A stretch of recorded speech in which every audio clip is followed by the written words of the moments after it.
Up in the news tonight, Grand Bahama now has its first confirmed case of COVID-19. Residents sounding off on the new 24-hour lockdown. And more suspects charged for violation of curfew.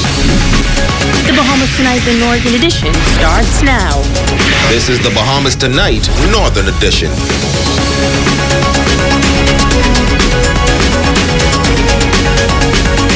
This is the Bahamas Tonight, the Northern Edition. Good evening, all. I'm Megan Shepard. Thank you so much for tuning in.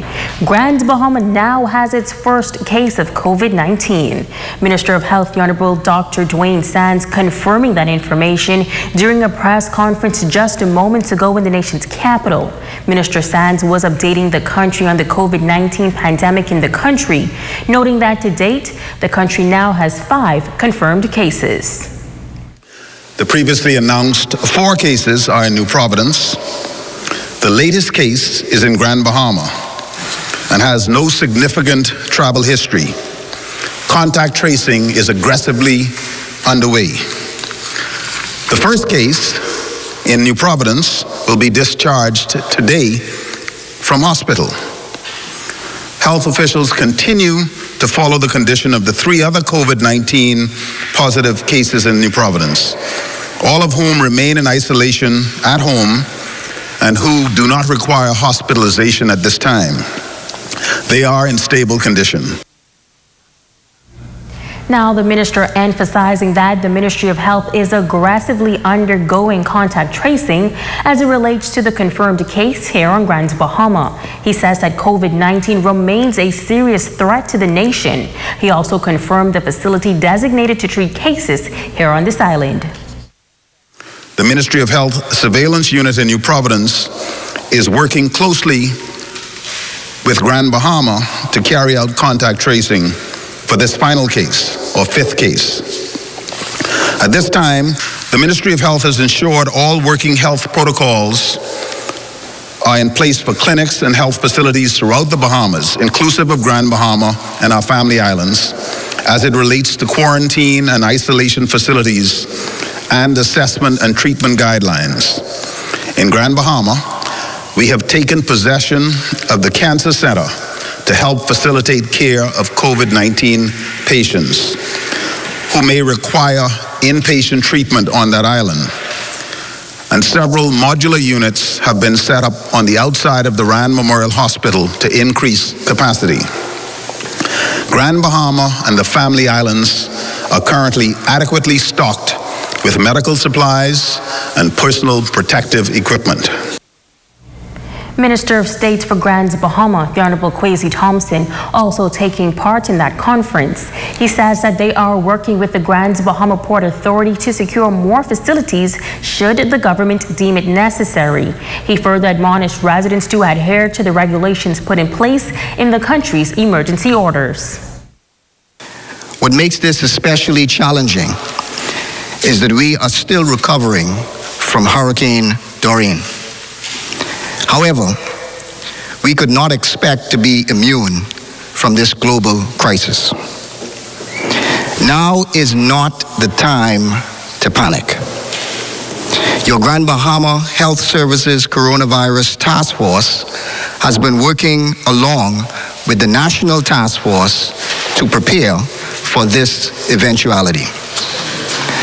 If anyone in Grand Bahama or any other island didn't take the warnings and the emergency orders seriously, please know that this virus can affect any of us anywhere in the Bahamas. Stay home. Practice social distancing. The country is on lockdown. The nation's leader in a national address last night stating that we are all soldiers and warriors in the battle against COVID-19, a war that the country and the world will win. Here in the Bahamas, there are 5 confirmed cases, 4 persons in a quarantine facility, and 38 persons were released from the quarantine. Prime Minister Minis announcing a national 24-hour curfew in an effort to protect the health, safety, and well-being of Bahamians. The Prime Minister of the Bahamas, the Most Honorable Dr. Hubert Minnis, addressing the nation once again to announce emergency powers COVID-19 number 2 Order 2020 that will govern the Bahamas from 9 a.m. March 24th through Tuesday, March 31st, 9 a.m. The nation's leader noting that Bahamians are not taking the global pandemic seriously, nor have they taken the orders in the first emergency order seriously. Prime Minister Minnis says that a stricter curfew must now be enforced to prevent the widespread of COVID-19. A curfew is imposed every day for 24 hours, except as provided in the orders or may be approved by the Commissioner of Police. In an effort to prevent the spread of COVID-19, every person should remain confined to their place of residence, inclusive of their yard space, to avoid contact outside of their family, except A, essential workers who report to work. B, workers required to work under Order 5. C, for essential travel to doctors, grocery store, bank, pharmacy, or to refuel. Also, another exception for outdoor exercise, whether alone or together with family members living under the same roof, not exceeding an hour and a half per day between the hours of 5 a.m. and 9 p.m. The Prime Minister adding that essential workers will still be exempt from the 24-hour curfew. He added that every human establishment will also have to comply with orders as it relates to ensuring that persons are social distancing 6 feet apart. Ensure that all customers and staff maintain physical distancing of no less than 6 feet in or outside their businesses. They must determine the number of persons that may be permitted in the establishment at any one time by permitting one person for every 30 square feet of store space. Within 24 hours of the commencement of this order, place distance markers 6 feet apart, indicating where each customer must stand at a checkout point. And within 24 hours of the commencement of this order, place distance markers 6 feet apart on the outside of the establishment. Now, many residents have expressed concern regarding the porous borders of the country.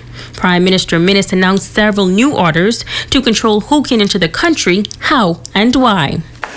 With immediate effect, except without prior written permission of the competent authority, all airports, including private airports and fixed base operations, shall be closed to incoming international flights carrying any visitor. All seaports shall be closed to regional and international seafaring and private boating. And no visitor shall be permitted to enter and disembark for any reason, including transmitting through the Bahamas. The restrictions do not apply to outgoing flights or ships, as the case may be, cargo flights or cargo ships, as the case may be, commercial courier flights, emergency medical flights, or emergency flights approved by the Civil Aviation Authority. Now, over the weekend, following the announcement of Order Number 1, many persons seemed to ignore the orders of social distancing. To this end, the Prime Minister announced new orders regarding gatherings in the country. The fish fry situated at Arva Key and other occasional markets throughout the Bahamas shall close. The Portisky Dock and every other dock throughout the Bahamas shall be closed to any commercial activity and sales of anything to the general public, including fish, conch, or any such catch. I wish to note that all public beaches shall be closed. Additionally, no person shall drive a vehicle or any public or private road for a purpose other than stated on Order 5 or 7 of the new order. The Royal Bahamas Police Force will have powers to stop any vehicle and inquire as to the purpose for which that vehicle is being utilized and to arrest anyone found in violation of this restriction. The Prime Minister encouraged all Bahamians to do their part in the fight against the global pandemic and to continue to pray for this nation. Well, it was a mad scramble this morning for some residents as they set out to get essential items to sustain them during the new 24-hour lockdown. It would appear that panic is setting in as long lines could be seen outside of local stores. Reporter Italia Hall and cameraman Quentin Gordon traversed the streets this morning. They were able to produce this next report, and as you're going to see, tempers are flaring. Prime Minister, the Most Honorable Dr. Hubert Minnis, announcing additional emergency measures contained within a new and additional emergency order entitled Emergency Powers COVID-19 No. 2, Order 2020. Now, a curfew is imposed every day for 24 hours except for essential workers, services, or if approved by the Commissioner of Police. These new emergency powers and regulations will expire on March 31st at 9 a.m. These very strong measures are intended to save lives, protect the health of Bahamians, and to aggressively attack the spread of COVID-19. Now, when our ZNS News team visited Cartwright, residents could be seen lined up outside of the building. Most say they agree with the Prime Minister's decision. Agree. This is the best thing you can do right now. Keep everything, make it almost isolated. So I think it's an excellent idea. Plus, furthermore, he is a doctor, so I think he would know best. I think it's something that is needed, to prevent the spread of this virus. As they say, it's very contagious, so we have to do something. Us being a very small nation, the effect could really be calamitous on everyone. Necessary, it needs to be done. I think the measures in place is just trying to keep us safe. It's a lot of chatter on social media and on the internet about what could possibly be, what are conspiracies and things like that. Might be some truth to them, but right now we just need to deal with the situation that's at hand. Now, social distancing appears to be an issue across the country.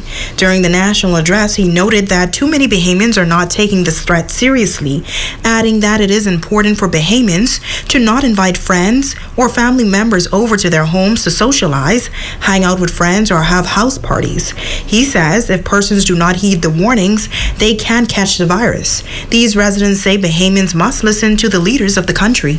Have to learn the hard way because the government is only trying to protect them and they're not trying to protect themselves, so therefore, whatever happens will happen to them. Eyes on their health, they're risking others too. Because look at Italy, look at the United States that had 1,000 infected within 24 hours. That's a lot, especially for Grand Bahama. We done went through Dorian, and to have that here, and we have a lot of older folks. Used to tell us hard head, but it don't make good soup.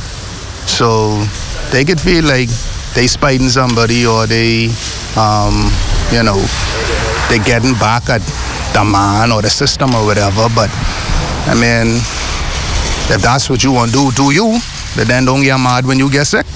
You know, because these will be the same people who want to call the hospital and call the doctor. Oh, Lord, I coughing like this and that. Learn to stay behind home. You know, listen for once in your life. Now over at Solomon's in Lucaya, the volume of persons on the outside was the same. The Prime Minister announced that supermarkets are encouraged to designate a specific shopping time for seniors from 9 a.m. to 11 a.m. daily. But after 9 a.m., this senior citizen could be seen outside the store and says he was not allowed in. I just came here and they said no senior line. And so, what could I do? Shortly after that interview, the senior citizens were allowed inside the store, but some confusion took place on the outside. An elderly man was pushed as he was trying to get inside the store. Yeah, but the people, my brother, my man, how you gonna watch the old man, bro? What you dealing with, bro? What you dealing with? The Prime Minister, in his national address, admonished Bahamians to be people of generosity and gratitude, as this is not a time for a spirit of negativity. It's Halia Hall, ZNS Network News. In other news, the police hauling a number of persons before the courts yesterday and again today for violating the nightly curfew. As Jamila Mizik tells us, police are sending a strong message that this curfew must be adhered to. Law enforcement officers on Grand Bahamas working diligently to uphold the law, arresting several persons on the charge of violation of curfew since the nation's leader imposed a curfew to aid in the fight against the spread of COVID-19. Assistant Superintendent of Police and GB Press Liaison Tersita Pinder. The Royal Bahamas Police Force in Grand Bahama, we've been out in full force since the curfew was mandated by the Prime Minister of the Bahamas. To date, we've arrested so far 7 persons who were in violation of the curfew. We are mandated to protect our country, and that means protecting lives. So we will do whatever it takes to ensure that the curfew is adhered to. She says those persons who still take a chance and break the curfew will be dealt with accordingly. Well, this is a clear example, and that is why we call the press, to show the public that we are not sitting back. We are going out in full force and enforcing the laws. This curfew will save lives. This is not a police problem. This is the problem for the country. It affects us all. So we have to maintain law and order. We have to maintain the curfew. It's up to all of us, not just the police force. The public has to take a part in this, take a role in this, and we all have to take it seriously. ASP Pender is also making this appeal to younger persons to take heed to the warnings and orders set in place. The curfew is for you also. You are just as able to get sick as anybody else. We are pleading with the younger persons who are traversing the streets unnecessarily, persons who are gathering on the beaches, persons who are gathering together at night. Please refrain from this. Follow the mandate set. Protect yourselves, protect your home, protect our country.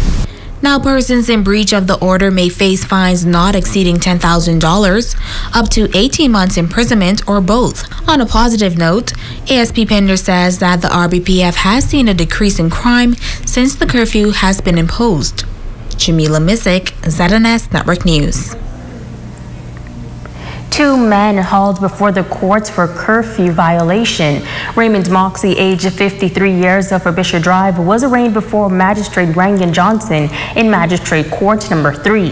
He pled guilty and was fined $250 or 2 months at the Bahamas Department of Correctional Services.